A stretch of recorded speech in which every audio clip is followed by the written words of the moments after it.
Red ni Ros ang mga nagtatakloban. Parang katatiyo sa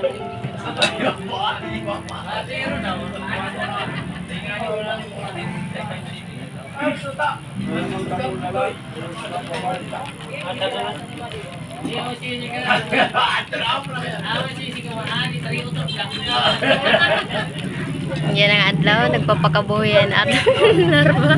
Ating larva. Yan po, ay kumakain siya ng panit ng lechon.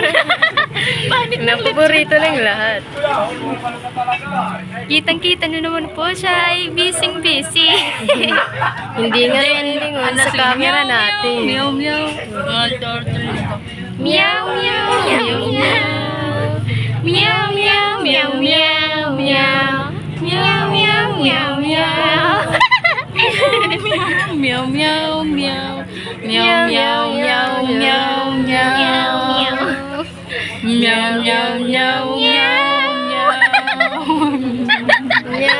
Ini na kasi katuwaran kita. Hello. Kitang-kita niyo naman po siya ay busy.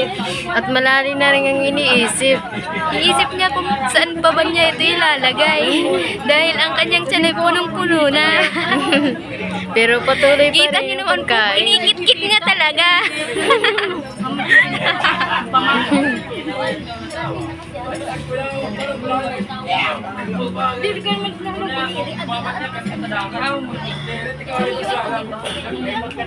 Nagpapakabuyan natin larva.